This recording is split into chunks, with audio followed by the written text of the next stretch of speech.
Hello fans, and welcome once again to the Cory Sauter Show here at Studio One and Marshall Cable Access and at SMSUmustangs.com. I'm Kelly Loft, and on this week's Cory Sauter Show we'll take a look at the Mustang victory this past Saturday versus Minnesota State Moorhead, a record-setting day for the Mustangs. We'll talk about that ball game, take a look at the highlights, and we'll also preview this upcoming game versus St. Cloud State. It's going to be a big one at the Regional Event Center as the nationally ranked Huskies come to town this Saturday night at the Regional Event Center. And joining us as always is the head coach, Cory Sauter, as we discuss this past weekend's game versus Minnesota State Moorhead. Mustangs an impressive 45-13 victory over the Dragons. SMSU dominated really in all facets of the ball game, offensively, defensively, and special teams, jumping out to a 24-0 halftime lead and extended that to a big third quarter advantage, and then cruised in the final quarter to win 45-13. And Coach, we'll break down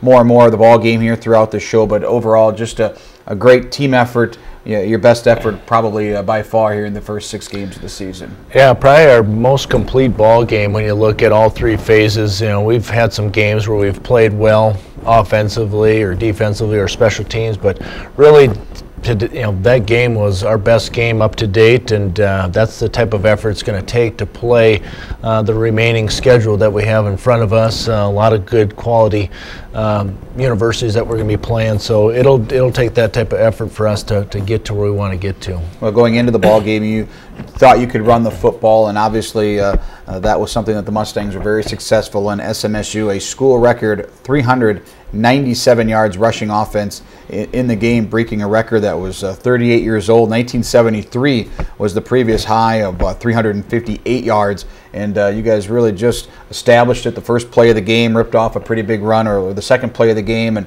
and despite some penalties, still able to put that much yardage up, and just a great job by the entire offensive line and wide receivers as well, blocking downfield. Yeah, everybody was involved. Those 4 to 5 yard gains turned into 15-yard gains, 20-yard gains, and really it always starts with the offensive line. You have to dominate up front, and I felt our offensive line as a whole did a really nice job just solidifying that their front 4, and on the perimeter, our receivers did a nice job holding onto their blocks for extended periods of time, which really allowed us to get some of those big plays. But that was going to be our theme all day long. We knew going into the game that was going to be a big part of our game plan. We were ranked, I think, last in the conference, running the football, and doesn't mean we don't have the ability to run the football, but the type of defense that they played and things really, I thought, led to some things that we could take advantage of, and we put together a nice plan for the guys, and they executed and took care of the football for the most part. We did have the one turnover, and so that was nice to see. And again, when you can run the football, it just makes everything so much easier. Play action wise, our 3-step game, everything else really made it very, very easy. We didn't give up a sack. We'd only had to throw it about 20 times, so it definitely made for a nice afternoon for us offensively. Well, the offense was obviously very good, but I tell you what, I think the story of the game, at least in that first half, was the way the defense just dominated. And they only ran 3 offensive plays, did the Dragons, in Mustang territory in the first 3 quarters. Pretty impressive stuff, and they just gave the Dragons, which a week earlier put up 21 points and threw pretty high number of yardage against Minnesota Duluth, and they had some confidence coming into the game, and the Mustangs just completely dominated on the defensive side. Really got pressure on the quarterback, and just made life miserable for their entire offense. Well, Coach Gunther did a nice job putting together a really nice plan for our players, and the players bought into it. They had a really good week of practice, and just a lot of confidence was out on that field. I think guys understood their assignments extremely well. They basically pinned their ears back, made plays. We brought a little more pressure this game, which allowed us to, force them to make some decisions they wanted to make before they wanted to make them. And all in all, just a great half of football, and really 3 quarters of defensive football, keeping them out of scoring territory. And I'm really proud of the way they progressed the last couple of weeks. We started out extremely slow on that side of the ball. giving up a lot of points, a lot of yards our first couple games, and we've been able to get better. We have to continue that trend, really in all three phases, getting better. That's just been our motto pretty much all season long, is just finding a way to get better. And that's easier said than done sometimes, but guys see it on film all the time. There's definitely a lot of things that you can correct. And it's funny because we as an offensive staff looked at our performance, and we cut out all the plays that we had some type of mistake, some type of something that we needed to correct. And there was about 30 plays in there within our 70, 80 plays that we had, and after watching it, it felt like we didn't accomplish a whole lot, just from looking at it. But those other 40 to 50 plays were very successful. So even with that type of performance, there's always things you're going to have to get better at, and that's the thing that we try to emphasize more than anything. Well, some of the numbers in the ball game, again, school record 397-yard rushing for the Mustangs individually. Warren Matthews, a career-high 172 and a touchdown, and Gannon Moore, a career-high 159 yards and 2 touchdowns for the Mustangs. And I think the impressive stat, too, you talk about the rushing game, and obviously when you rush for so many yards, it's not going to be many negative, but just one minus one loss, a yard in the ball game in the contest, which means you were positive almost every time if it was a quarterback draw or the rushing attack. And I tip your hat to that offensive line. And we'll discuss that more. But you went through some different changes. We unfortunately had some injuries, and we still don't know the whole prognosis for some of those guys. But you had a lot of backups come in and had to play some important snaps still early in the ball game. Well, they did, and anytime you only have one negative yardage play, that means you're doing something pretty good things up front. You're not allowing defenders to get into your backfield and causing any disruptive plays. And so we were very solid there, assignment-wise, not busting any plays where we would leave a guy free.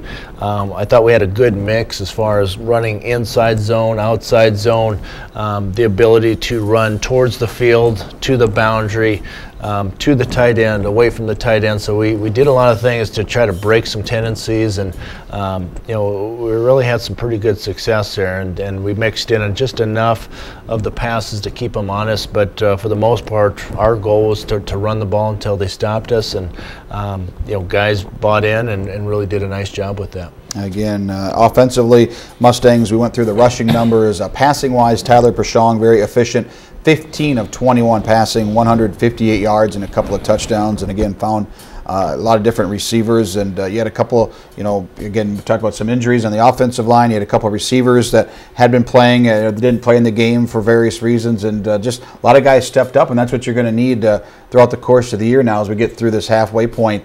Injuries seem to happen, or guys start to get better in practice, start performing, and step up in games, and that's what you need to have at this time of the year. Yeah, this time of year, midway through the season, every team's going to have a couple injuries. Some are more significant than others, but on our offensive line, we did have 2 guys go down this game, and at times that would be a major issue on a lot of teams. But the good thing is we have some pretty good backups that have gotten pretty good reps in practice and in our scrimmages and things in the fall camp. So again, they get just as many reps as our starters during the week of practice. So we do that on purpose to make sure that if something did happen, they're ready to go.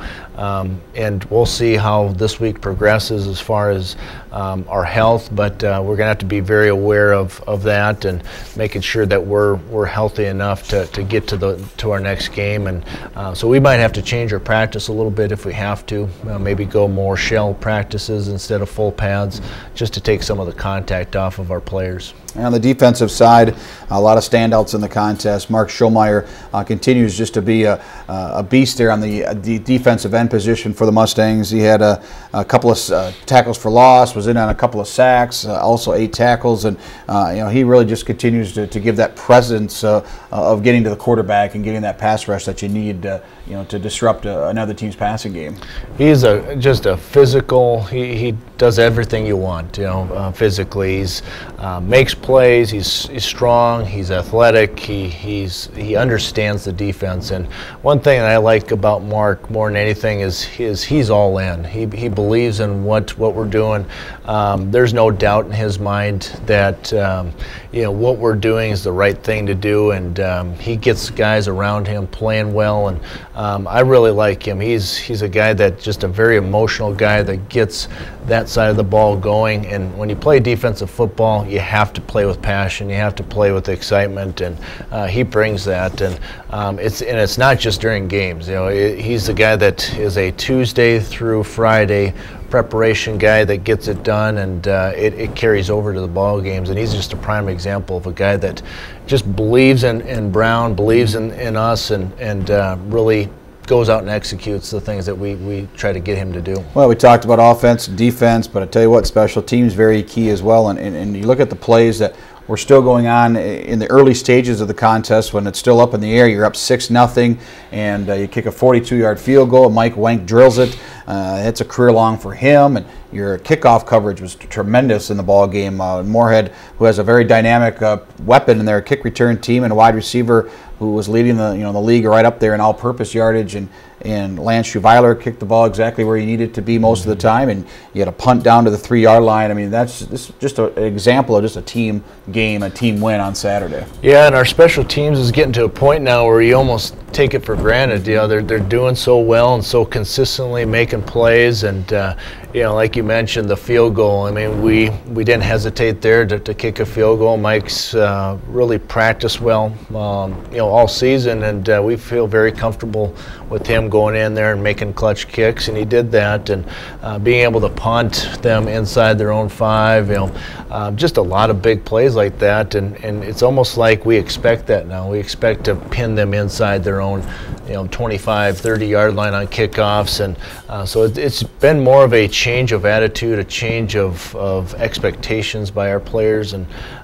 that's been nice to see, because last year we really did struggle in a lot of areas, and I don't know, and I always take blame for that, because we just need to emphasize it more, and we did do that this off season, and we did do that during fall camp, and we have some really good players on those units to make that happen, and they take ownership in it, and I really think that we're starting to make some good ground there in our special teams. Well, it was a big win for the Mustangs, snapping a 3-game losing streak and beating the Dragons 45-13, and a lot of big numbers for the Mustangs offensively and defensively, and also again on the special teams as well. So it was an overall just a great day, and let's take a look at those highlights from the ball game on Saturday night or Saturday afternoon in Moorhead. The Mustangs again running the football very well, and we start off right here in this first quarter. Warren Matthews coming right up the middle, number 20.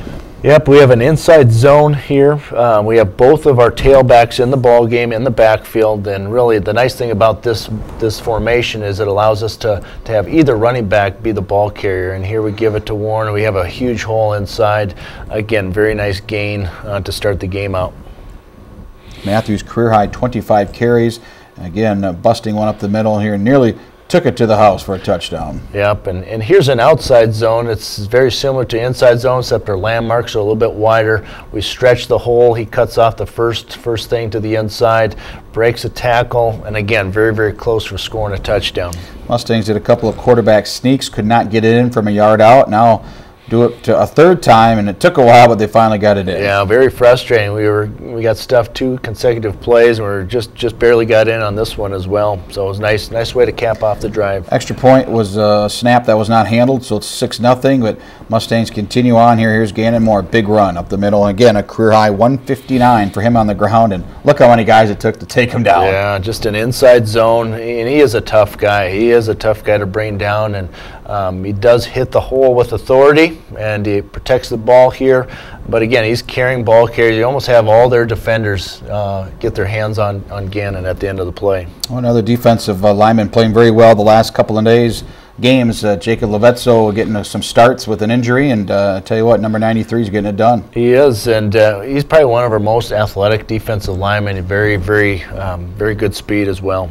And then there's Levi Reef coming up from his safety position, putting a hit here. And Dragons tried to run the football early in the game, but the Mustang defense right there, and you'll see number 2 stepping up. Yep, here on the right side of your screen, takes a really nice angle, hawks him down, makes a nice tackle.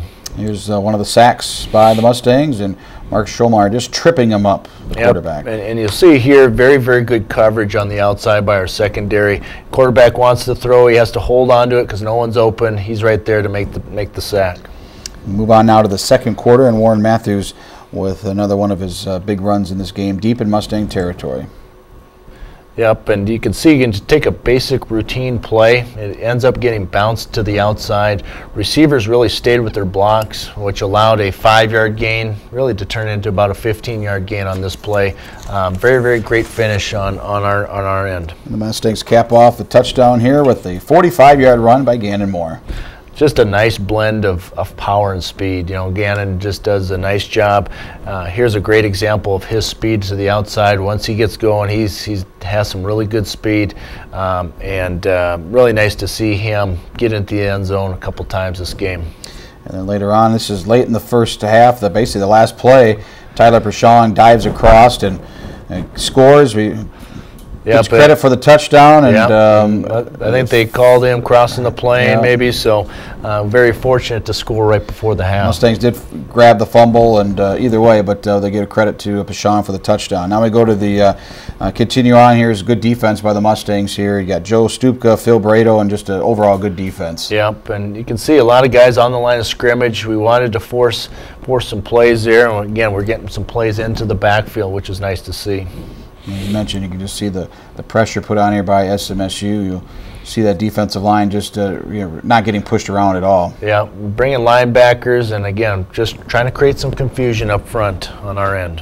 That was Phil Brado with the tackle on that previous play, and here just stretching it out, and Mustang defense there again for the tackle for loss. Yep, looks like Levso makes the play here, but they're starting to pin their ears back. They're starting to feel pretty confident with their abilities here, and ends up having a great half of defensive football.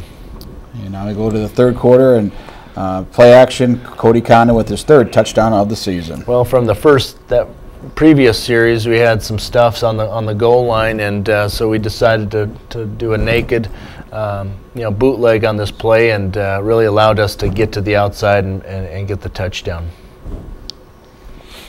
Condon, that was his only catch of the game. Now we move on to longer, and Gannon Moore with a big run around that left side. You just see the yardage just in big chunks for the Mustangs. Yep, and you'll see from the end zone view here, left tackle ends up sealing that whole edge, and we're able to get to the outside, and a lot of times that's where your big plays will happen on the exterior. And there's an example too, a nice block downfield by the receivers, and then here's a catch for Jared Carlson. Yeah, this is a third down conversion and very nice play. We had really 3 receivers out on the play, 7-man protection, was able to convert that big third down.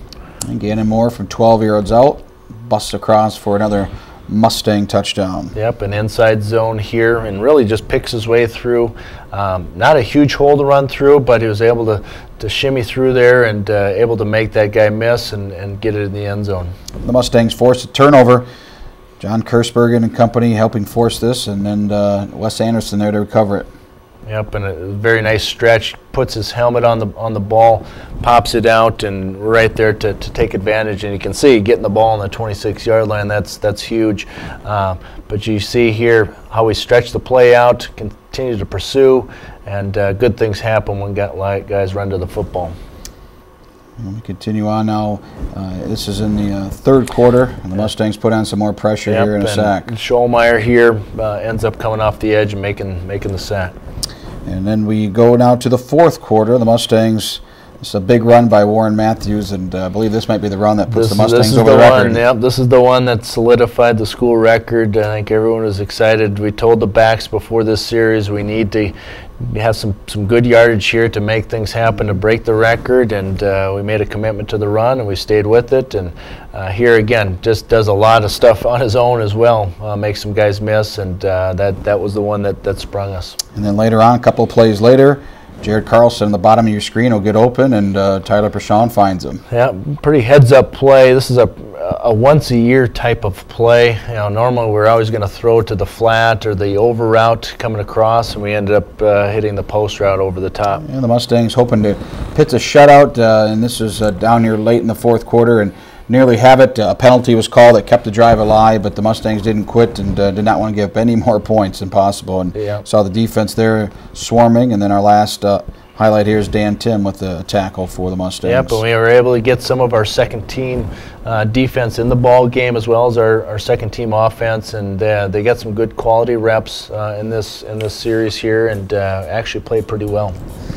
As you'll see, Dan Tim, backup linebacker, get the tackle here in this last drive for the Dragons, and the Mustangs get the victory by a score of 45-13. As you mentioned, just an overall, just a great team win, offense, defense, and special teams as they beat the Dragons and move on now to face the St. Cloud State University Huskies here this week, and we'll talk about that here shortly. But we should mention too that Gannon Moore, great honor for him. He was named the NSIC Offensive Player of the Week by the conference, and the second Mustang to get that. Tyler Prashong had it earlier this season as well, and it's one of those awards that really it's almost tough to choose.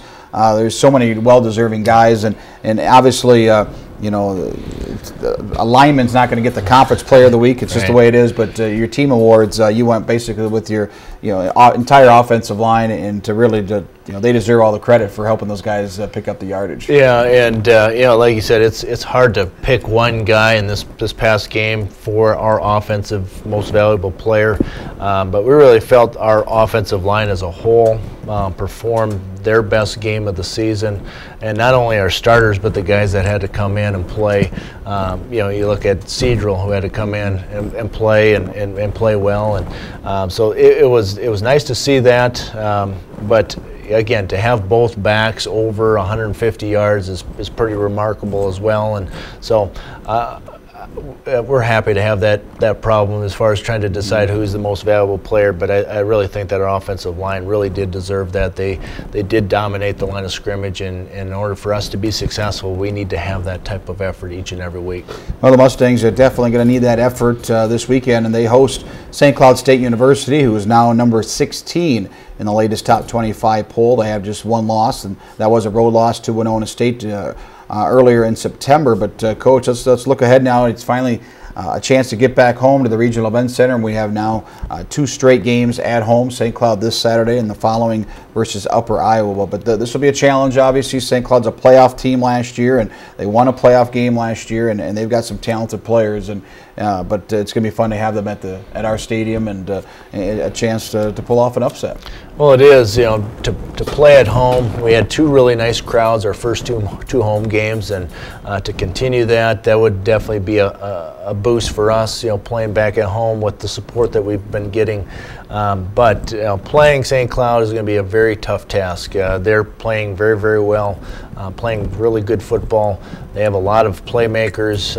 Just looking at the film today, really all 3 phases, they're very solid. They're towards the top, I believe, total offense. They're one of the top total defenses as well. So really isn't a whole lot of weaknesses on that field. They have a lot of playmakers. I know they have a lot of juniors and seniors that are playing. So they have depth, they have experience, they have production, and it's going to be a monumental task for us to take out St. Cloud, and we're going to have a few things that go our way in order to beat them. But it all starts with us. That's the most important thing that we have to focus on, is just getting our players ready to play, having a really good week of practice, and then see what happens on Saturday. But I really think that this past week has really helped us as far as confidence and just overall, you need to get some wins, and that definitely cures some things, by winning a ball game, and it definitely would be a huge challenge for us to play against St. Cloud. But I know our players will be up for it, and hopefully we can get some bounces to go our way, and you never know what will happen. Well, talking in our last few minutes here, Coach, getting a team ready, how you and your coaching staff each week have to, tell the guys to, prepare. Let's say you're a favorite or an underdog, and obviously the numbers don't lie. Obviously, we're going to be underdogs this Saturday against St. Cloud State. But in your experience as a player and as a coach, you've had different guys that you played under in college, from Jim Wacker to Glenn Mason, and to the professional ranks of a Tony Dungy, that all have different styles of kind of motivating throughout the week, and what are some of those things that you can take from each one? And was Coach Wacker for the Gophers more of a rah-rah guy, and maybe sometimes you see through that, or maybe a Coach Dungy was probably very pretty even keel and just go, hey, let's just play to our best of our abilities and not have to try to use a lot of different mind games and that type of stuff. Right, and everyone's different, and that's the nice thing about playing for different coaches is you can see different styles, and you have to adapt what's going to work for you personally. And I guess I'm more of a conservative guy in the fact that I'm going to give the opponent as much credit as possible. We didn't by no means underestimate Moorhead at all. I really felt that they're a dangerous team. They're a team that can beat us. They're a team that got up on us early last year in our game, and so we're not going to take anything. We're not going to risk anything as far as preparation-wise. So having said that, we like to focus more on ourselves more than anything, because that's the thing. That's the one thing that you can control. And so that's just really my philosophy. Worry about us. Give the players some information about our opponent, but that's really irrelevant. We just want to prepare them properly, motivate them in the fact that there might be certain facts within the series that we need to give them information about, or certain occurrences that have happened over the past couple years that may light a fire under some of our players' tails. So it's definitely every week is different. You're going to have some weeks where you're going to be maybe heavily favored, and that's when you really can get after the players, I think, because you don't want to have a letdown. You don't want to do something that will embarrass yourselves on game day. And then the flip end of it, this week going against St. Cloud, they're going to be heavy favorites, and when you're that type of situation, it's more of trying to get your players prepared, but at the same time having them understand that we have everything to gain and really nothing to lose. So I really think your players can play a little more freely, a little more relaxed as far as not putting extra pressure on themselves. They can just go out and play and have fun and let the chips fall where they may. So every game's going to be a little bit different, but again, it's more about us than our opponent, and that's how we approach it. Well, it should be fun on Saturday night at the Regional Event Center. 6 o'clock kickoff is St. Cloud State, one of the top teams in the conference. There's just one team left undefeated-wise in the conference, and that's Wayne State. But a lot of teams right behind there at 4-1, and St. Cloud State is one of those squads. And they'll be coming here on Saturday night. First time in a long time that St. Cloud State has played here in Marshall. Should be a fun night at the stadium. We hope to see you out there and cheering for the Mustangs. 6 o'clock kickoff at the Regional Event Center. That's going to do it for this week's show. We thank you for watching here on Marshall Cable Access and at SMSUmustangs.com. For the head coach, Cory Sauter, I'm Kelly Loft. Thanks for watching, and until next week, go Mustangs!